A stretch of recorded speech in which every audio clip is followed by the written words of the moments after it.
Bismillahirrahmanirrahim. So students, welcome to Math Sports by Sir SN Slim. So we are going to start exercise 6.1, question number 1. अच्छा बेटे, इसके अंदर सबसे पहले we just need to understand the question. The following data shows the number of members in various families.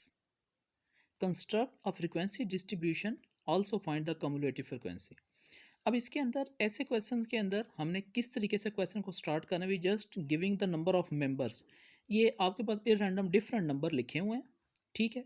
हमने इन numbers के behalf पे properly एक टेबल बना के उसको कहते हैं फ्रीक्वेंसी डिस्ट्रीब्यूशन, और साथ टेबल मेंशन कर देते हैं. उसको हम इस सारे इरैंडम डाटा को हम एक टेबल फॉर्म में लिख के इसको हम सॉर्ट आउट करेंगे.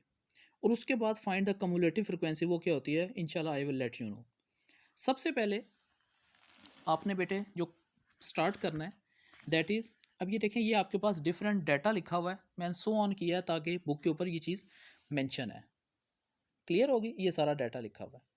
सबसे पहले आपने इसमें से देखना है कि स्मॉलेस्ट वैल्यू कौन सी है. ये हमें नज़र आ रही है 2 है, 3 भी है, 4 भी है, देन वी हैव 5, 6, 7, 8, 9, 10, 11, 12. हमारे पास ये 12 तक डाटा है. नंबर रिपीट हो सकते हैं इसके अंदर. अब इन डिफरेंट वैल्यूज़ को हमने सॉर्ट आउट कैसे करना है. हमने देखा कि हमने यहाँ पर लिखा फ्रीक्वेंसी डिस्ट्रीब्यूशन टेबल. ये हमारे पास टेबल की एक फॉर्म बनती है. सबसे पहला हमारे पास बेटे जो कॉलम है that is number of members. हमने देखा सबसे पहले स्मॉलर से हम स्टार्ट करते हैं. 2, 3, 4, 5, 6 ये सारे नंबर थे. हमने चेक कर लिया कि इनमें कोई गैप नहीं था. क्लियर. अब नेक्स्ट जो होता है टेली मार्क. टेली मार्क का मतलब होता है कौन सा डिजिट उस डाटा के अंदर कितने टाइम्स आ रहा है. जैसे ये आपके पास एक डाटा था, इसमें से हम सॉर्ट आउट करेंगे कि सपोज सबसे पहली वैल्यू हमारे पास थी 2. 2 कितने टाइम आ रहा है, that will become its tally mark. और उसको लिखने का एक प्रॉपर वे होता है. अब हम देखेंगे 2 कितनी दफ़ा आ रहा है. 1 टाइम, ओनली 1. ये हमने यहाँ पर 2 मेंशन कर लिया. एक जो आपके पास स्लैश होती है इट मीन 1 डैश, ये एक दफ़ा आ रहा है. क्लियर. Then comes 3. 3 देखते हैं कितनी दफ़ा आ रहा है. 1, 2, 3, 3 टाइम्स आ रहा है. तो हमने 3 यहाँ पर लाइंस मार्क कर दी. क्लियर.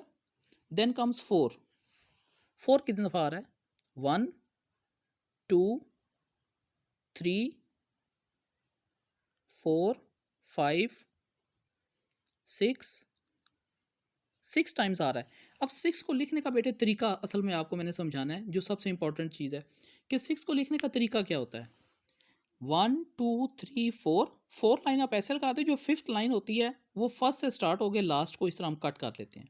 ये टेली मार्क को लिखने का तरीका है. इसको पढ़ते ऐसे हैं 1, 2, 3, 4, 5 और ये 6, क्योंकि इसके 6 एलिमेंट्स थे. क्लियर हो गया. इसी तरीके से मैंने आपकी आसानी के लिए आगे लिखे हुए हैं. आपने 1 बाय 1 5 को चेक करना है, 6 को चेक करना है.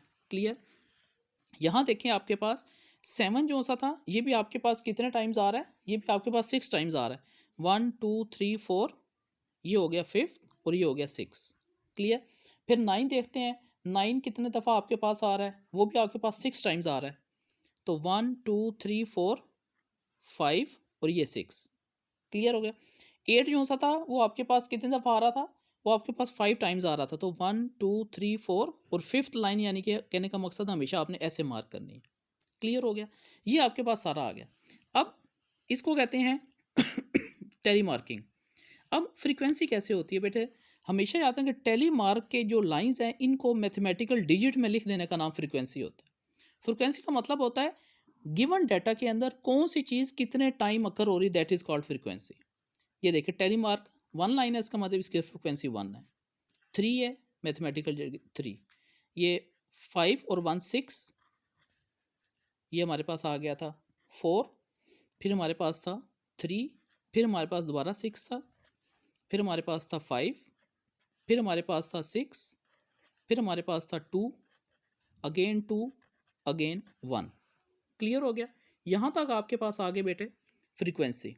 अब यहाँ पर आपको बेटे मैं एक हिंट बताने लगा हूँ, आपने हमेशा याद रखना है. फ्रीक्वेंसी जब भी आए आपने एट द एंड उसका क्या करना है, टोटल. उसको कहते हैं समेशन एफ मीन्स फ्रीक्वेंसी का सम, ये वर्ड होता है समेशन। फ्रीक्वेंसी जितनी भी आप उसका सबका सम करें तो आप इनको ऐड करें, क्या बनता है 4 6 10, 10 और 4 14 प्लस 3 17, 17 और 6 23, 28, 34, 36, 38 और 1 39। यहाँ से आपको पता लग गया था आपका क्वेश्चन ठीक चल रहा है कि नहीं, कि फ्रीक्वेंसी का जो सम होता है वो हमेशा आपके गिवन डाटा के बराबर आना चाहिए। ठीक है, इसका मतलब है हमारी फ्रीक्वेंसी अगर 39 आई है, हम इसको काउंट करते हैं 1 2 3 4 5, 1 2 3 4 5 6 7 8 9 10 11 12 13 14 15 16 17 18 19 20 21 22 23 24 25 26 27 28 29 30 31 32 33 34 35 36 37 38 39। ये पहली इंडिकेशन होती है कि आप जितनी वर्किंग कर रहे हैं वो आपकी ठीक है। अगर यहाँ पर आपका डिफरेंस आता है गिवन डाटा से, तो इसका मतलब है कोई ऐसा डिजिट था जो आपने मिस कर दिया, उसको जो रिपीट हो रहा होगा वो भी आपने काउंट करना होता है इसके अंदर। ठीक, अब कम्स टू द लास्ट, उन्होंने एट द एंड कहा था कंस्ट्रक्ट फ्रीक्वेंसी डिस्ट्रीब्यूशन हमने बना ली, also find the cumulative frequency. Cumulative frequency, cumulative होता है एड अप, फ्रीक्वेंसी होता है फ्रीक्वेंसी से लिंक। अब इसका तरीका क्या होता है बेटे, बड़ा ही सिंपल है। कम्युलेटिव में पहली फ्रीक्वेंसी आप एज इट इज़ लिख देते हो, अगर यहाँ पर 2 लिखा तो मैं यहाँ पर भी 2 लिख देता, यहाँ पर 1 लिखा था मैंने 1 लिख दिया। अब 1 में नेक्स्ट ऐड हो जाएगी 1 plus 3, it becomes 4, 4 plus 6 10, 10 plus 6 14, इसी तरीके से 14 plus 3 17, 17 plus 6 23, 23 plus 5 28, 28 plus 6 34, 34 plus 2 36, 36 plus 2, ये आपके पास आ गई 38, और 38 प्लस 1, ये आपके पास क्या आ गई 39। कम्युलेटिव का टोटल और ये वाला टोटल हमेशा सेम होते हैं। तो यहाँ पर बेटे आपका पूरा क्वेश्चन एंड हो गया। We have made a frequency distribution table और उसके अंदर हमने कम्युलेटिव फ्रीक्वेंसी भी डिस्कस कर ली। That is clear. होपफुली ये आपको बिल्कुल क्लियर हो गया होगा। ठीक है, दुआओं में याद रखें, इसको ज़्यादा से ज़्यादा शेयर करें। ठीक है, ताकि मैक्सिमम स्टूडेंट्स इस चीज़ को सॉर्ट आउट कर सकें, उनके लिए ईजी हो। और अगर आपको इस हवाले से ये चीज़ ठीक लगी है, आपको समझ आ गई है, तो डू कमेंट मी। ओके, जज़ाकल्लाह।